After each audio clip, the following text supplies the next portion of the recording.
and welcome back to another episode of the Dylbozer's Den. Today we'll be going over the newest release from Washington-based black metal band Hulder, Versus an Oath, coming out on 20 Bucks Spin. This is the first release in a couple of years from the band.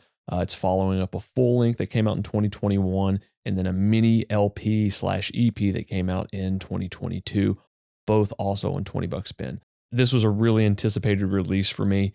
I was really looking forward to hearing more from this project.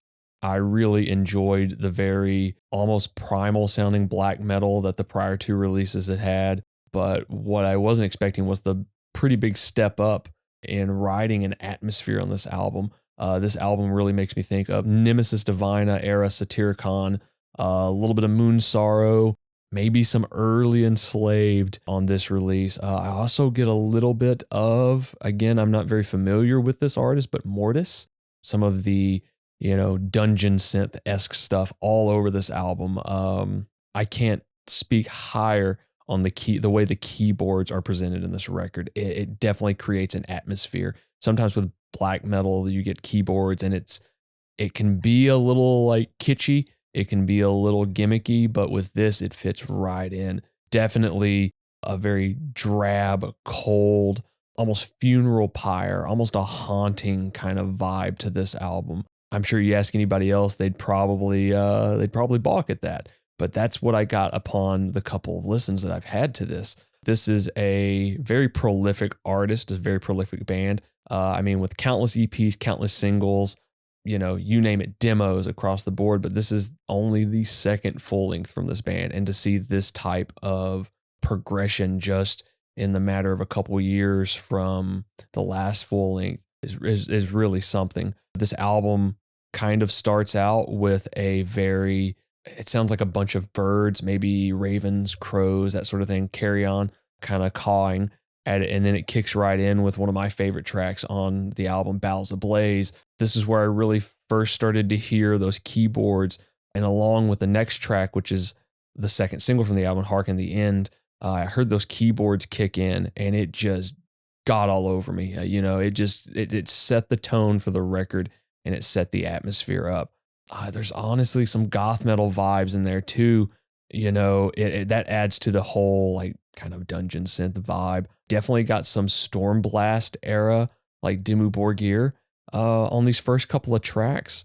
This album's 10 tracks. You can easily split this thing up into an A-side and a B-side legitimately. It almost starts and stops that way.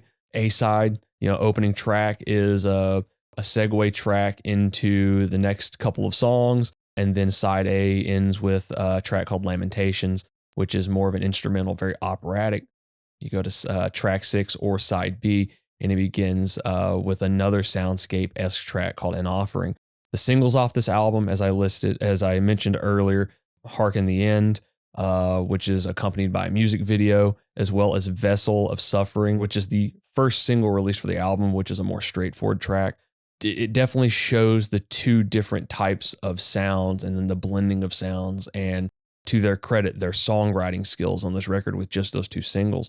But what's great overall about this album is you can listen to it, and the minute you're done with it, you want to hear it again just from all the catchiness. It's no bones about it. It's a black metal record, but it is a really, really tastefully done black metal record. The big part of that is the production. And hopefully I pronounced their name correctly. T. Kortiklanian, who has produced bands such as Moonsorrow, Sentence, and Sonata Arctica.